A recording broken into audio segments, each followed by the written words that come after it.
Bonjour à tous, j'espère que vous allez bien. On se retrouve aujourd'hui pour une nouvelle vidéo sur The Crew Motorfest, une vidéo dans laquelle on va parler un petit peu de la liste des véhicules les plus performants du jeu, catégorie de véhicules par catégorie de véhicules. Même si le jeu n'est sorti que depuis une semaine, il y a déjà une liste de véhicules un petit peu au-dessus du lot. Et c'est cette liste que je vais partager avec vous aujourd'hui en vidéo. Vidéo qui j'espère vous sera utile, et j'espère que si c'est le cas, vous penserez à le montrer en soutenant la chaîne, en laissant un petit like, en abonnant bien sûr pour les prochains contenus que je vous proposerai sur YouTube, mais aussi en venant me follow sur Twitch, puisqu'actuellement sur Twitch je fais beaucoup de live, que ce soit sur The Crew Motorfest ou sur d'autres jeux, donc si vous avez envie de venir profiter des gameplays, profiter de l'ambiance, ou simplement poser vos questions sur tel ou tel jeu, n'hésitez pas à venir follow, à utiliser éventuellement votre Prime pour soutenir la chaîne, et ce sera déjà un gros coup de pouce pour moi. Voilà, et bien écoutez, on va parler aujourd'hui de pas mal de catégories de véhicules différents, pas de toutes les catégories mais presque. On va parler Street Tier 1, Street Tier 2, Drift, Racing, Dragster, Hypercar, Alpha GP, Rally Raid, Rally. On va commencer par parler des véhicules en Street Tier 1. Il faut savoir que sur ce jeu, contrairement à The Crew 2, il n'y a pas qu'une seule catégorie de Street Race, il y en a deux. Le Street Tier 1 pour les véhicules les moins performants du Street Race et le Street Tier 2 pour les plus performantes qui sont globalement presque toutes des supercars. Pour le Street Tier 1, il y a deux véhicules que je voulais mettre en avant. Le premier, c'est celui-ci, c'est le Mercedes GLC 250. Alors ça peut être un peu étonnant vu que de base, il n'a pas un moteur monstrueux et c'est pas forcément le plus puissant de cette catégorie.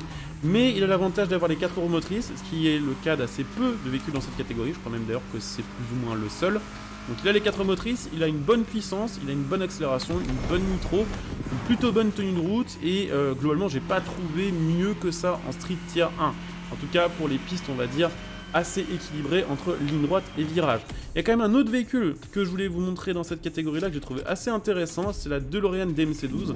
Alors sur TC2, elle était vraiment pas folle, à part dans sa version spéciale, mais sur ce jeu, j'ai trouvé qu'elle avait vraiment une très bonne accélération, même parfois à certaines vitesses meilleures que le GLC. Elle a aussi plutôt une bonne direction et elle freine un peu moins bien. Je dirais que globalement le GLC est meilleur, mais la DeLorean est vraiment pas loin derrière. Donc un véhicule assez intéressant à noter dans votre liste. Pour le Street Tier 2, donc les voitures les plus performantes du Street Race, la méta va pas trop vous étonner si vous avez joué à The Crew 2 puisque c'est à peu près la même méta. On va retrouver par exemple la Ferrari F12 Berlinetta que j'ai utilisée pour l'introduction de cette vidéo. Qui globalement est une excellente voiture de Street Tier 2. Je dirais quand même qu'en virage il y a un peu mieux, mais elle compense vraiment par sa très bonne accélération et par sa très bonne VMAX. On va retrouver aussi dans ce classement évidemment la Huracan, qui est en 4 roues motrices, qui est un peu plus simple à jouer que la Berlinetta, qui a probablement un meilleur 0 à 100, et plus facile à manier, notamment sur les circuits où il y a pas mal d'épingles. C'est vrai que sur ce jeu, vu que les voitures sont un peu plus glissantes, ça peut être très utile d'avoir une 4 roues motrices plutôt qu'une propulsion, selon le type de tracé proposé. Et puis bon, pour moi, une troisième voiture à mettre dans ce classement des meilleurs du jeu en Street Tier 2, évidemment la Porsche GT3 RS de 2016, qui est la plus équilibrée. Elle n'a pas forcément la meilleure VMAX, elle n'a pas forcément non plus la meilleure tenue de route, mais elle est très bonne dans toutes ces catégories, on va dire, de mesures de performance. Et globalement, ça en fait une super bagnole. En plus de ça, elle a une super tronche, elle est customisable, elle est rapide vraiment, et elle est pas si chère que ça. Donc très clairement, ces trois voitures pour moi, c'est le haut du panier en Street Race Tier 2. En catégorie drift, il y a clairement une voiture avec laquelle je fais mes meilleurs scores, ça va être celle-ci, la Toyota Supra GR de 2021. Je ne sais pas pourquoi, je ne sais pas ce qui fait qu'elle est vraiment si pétée que ça, mais clairement je fais plus de points qu'avec la M5 ou avec la RX-7 ou avec la 370Z, même si la 370Z et la RX-7 sont pas si loin derrière. Globalement, si vous voulez vraiment le score optimal en drift, la Supra GR de 2021, elle marche du feu de Dieu, elle fait vraiment des super scores. En catégorie racing, il y a 3 véhicules que je vais mettre en avant. J'ai pas réussi à les départager parce qu'ils sont tout simplement très bons, mais tous dans leur domaine. Il y a déjà la Ferrari FXXK que vous voyez ici, qui était ajoutée à l'époque de The Crew 2 en mise à jour et qui était déjà très bonne sur The Crew 2. Sur Motorfest, je trouve qu'elle est encore meilleure, elle a un des meilleurs freinages, ce qui peut être quand même très bon en racing. Très bonne tenue de route à haute vitesse. Par contre, c'est vrai que c'est pas elle qui a forcément la meilleure VMAX ou la meilleure accélération. Mais j'ai vraiment eu de super résultats avec celle-ci en grande race et globalement en épreuve tout court au niveau des chronos, je fais des super chronos avec la FXXK. Clairement, si vous partez sur des épreuves où il faut quelque chose de plus rapide en VMAX en racing, la Bugatti Bolide est votre amie. Je ne sais pas pourquoi cette voiture ne fait pas plus le boss que ça actuellement sur le jeu parce qu'elle est vraiment, je trouve, extraordinaire dans cette catégorie-là. Elle a vraiment beaucoup de vitesse. Beaucoup d'accélération, en plus de ça elle a les 4 roues motrices, donc pour les départs c'est vraiment optimal. Par contre c'est vrai que en termes de tenue de route en virage, elle a pas tant d'appui que ça, elle est même un peu sous-vireuse, ce qui fait que des fois la prise en main en virage est pas toujours agréable. Mais globalement, pour les circuits de vitesse en racing, elle est excellente. Et puis pour terminer, grosse surprise aussi pour moi, cette voiture qui est, je crois, la voiture preset par défaut en grande race, si vous faites du racing et que vous ne choisissez pas d'autres modèles, ou si vous n'avez pas le temps, ou si vous zappez. La BMW M4 de racing est excellente. Elle est tout simplement dans les plus équilibrées. Alors c'est pas elle qui a la meilleure VMAX, c'est pas elle qui a la meilleure tenue de route ni le meilleur freinage, mais elle est très très bonne sur tous ces points-là, et globalement ça fait un truc qui est vraiment super cool à conduire. C'est la caisse la plus facile, je trouve, surtout à prendre en main en racing. On comprend vraiment ce qui se passe, elle donne un bon retour à la manette. Honnêtement, celle-ci je la conseille, c'était un peu une surprise parce que sur TC2, je crois pas qu'elle était si bien que ça. Bon, en drag, ça va pas être très long, clairement, la plupart des voitures de drag sont horribles à conduire. Il y en a une quand même qui est très très cool, c'est celle-ci, hein. C'est la Chevrolet Corvette C7, je ne sais pas pourquoi, elle est aussi broken par rapport aux autres. La Viper est presque compétitive face à elle, mais il y a quand même une petite différence de perf.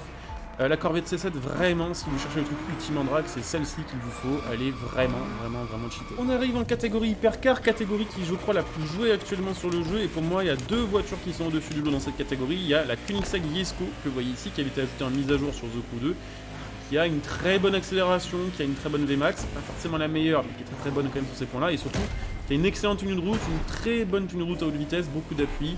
Enfin, bref, c'est vraiment une caisse monstrueuse, mais c'est pas la seule en hypercar qui vaut vraiment le détour. Je dirais qu'il y a également la Bugatti Chiron 300+, qui est un petit peu différente. Alors celle-ci est peut-être plus facile à prendre en main parce que c'est une 4 roues motrices, donc elle va moins drifter, moins burner. Elle a peut-être une meilleure accélération, une meilleure VMAX, mais elle est un peu moins bonne en tenue de route. Donc selon ce que vous faites comme type d'épreuve en hypercar, vous allez choisir entre ces deux modèles. Hein. Plus de virages, c'est la Jesko, plus de ligne droite, c'est la Chiron 300+. Du côté du Alpha GP, j'aurais tendance à vous conseiller la Red Bull RB18. À mon sens, il y a trois voitures vraiment qui sont très bonnes dans cette catégorie. Le problème, c'est que les autres ne sont pas facilement obtenables. Pour moi, il y a le KTM Spear Edition, mais je ne sais pas s'il va revenir un jour sur ce jeu-là, et je crois que c'est une exclusivité à The Crew 2, en tout cas à ceux qui ont joué à The Crew 2. Et il y a aussi la l'Alpha GP du GP Explorer. Mais le problème, c'est que cette voiture-là est extrêmement rare, elle va être distribuée aux joueurs par tirage au sort. Ce qui fait que tout le monde ne pourra pas forcément l'obtenir, mais elle est très bonne. Globalement, dans les modèles du base du jeu, la RB18 est excellente et je vous la conseille vraiment. Alors pour le Rally Raid, c'est un peu plus compliqué, il y a quelques véhicules que je trouve un peu meilleurs que d'autres. Bon alors notamment, je vais quand même vous les montrer vite fait, même si bon, on va quand même s'attarder plus sur la Porsche 959. Il y a le Wrangler Evo 1 qui est pas dégueu avec les bons réglages et avec les bonnes améliorations. De base, il est vraiment abominable en fait, mais bien réglé, il est très bien. Et il y a aussi, et ça a été un peu une surprise pour moi, en Rally Raid, le Ram, qui a une bonne accélération, une bonne VMAX, mais qui n'a pas une tenue de route de fou. Donc si vous faites du Rally Raid où il y a beaucoup de VMAX, ça peut être intéressant. Et globalement, celle qui répond bien en toutes circonstances, ça va être quand même la Porsche 959. Bonne accel, bonne tenue de route, les 4 roues motrices, assez facile à prendre en main. Voilà, elle est bonne à peu près partout. Je pense vraiment que c'est la meilleure. J'ai un peu plus de doute que pour les catégories que j'ai présentées juste avant. C'est vrai que bon, voilà, le Wrangler aussi est très bon. Mais globalement, je préfère celle-ci. C'est celle-ci qui m'a donné les meilleurs résultats, donc j'aurais tendance à dire que c'est la meilleure. Pour terminer, la catégorie Rallye, qui est tout simplement la catégorie Rally Cross dans The Crew 2, qui a été renommée juste Rallye. Il y a deux véhicules pour moi qui sont vraiment cool. Il y a celle-ci, évidemment, la Lancer de 2005, qui est toujours très bonne. Elle était très bonne sur The Crew 2, elle est toujours très bonne sur Motorfest. Bonne accélération, bonne VMAX, très bonne tenue de route et surtout très facile à prendre en main et très réactive. C'est assez... je sais pas si c'est vraiment le bon adjectif pour catégoriser cette voiture, mais je trouve qu'elle répond très bien et qu'elle paraît extrêmement légère, on va dire ça comme ça, c'est peut-être plus ça le mot. Donc une voiture qui réagit vraiment au doigt et à l'œil et ça c'est agréable. Et une autre quand même que je voulais vous montrer dans cette vidéo parce que ça a été un peu la surprise, je crois qu'elle n'était pas si cheatée que ça sur TC2, c'est la C3 Racing qui m'a donné de très bons résultats en multijoueur. J'ai pas eu trop eu le temps, l'occasion de la tester contre des IA en difficulté élevée, mais celle-ci j'ai gagné beaucoup d'épreuves en grande race avec et vraiment je vous la conseille. C'était une petite surprise, en plus de ça c'est une voiture française, donc pour nous, joueurs français, c'est un petit plaisir supplémentaire. Donc voilà, vraiment avec cette liste de voitures, vous avez toutes les voitures pour bien gérer sur le jeu, que ce soit en multi, que ce soit en solo. J'espère que, évidemment, la méta changera, que on ne reste pas avec la même méta pendant 5 ans sur The Crew Motorfest. J'espère aussi que cette vidéo vous aura aidé et que si c'est le cas, vous penserez à soutenir en utilisant le lien de soutien que vous trouvez sur cette vidéo. Il y a le lien Instant Gaming pour acheter vos jeux à prix réduit en soutenant la chaîne YouTube. Il y a le code créateur Equinox que vous pouvez utiliser pour l'achat de tous vos produits Ubisoft. Donc n'hésitez pas là aussi pour soutenir la chaîne. Écoutez, de mon côté, je coupe cette vidéo aussi. Je vous dis à très bientôt. Bon jeu à tous. Ciao.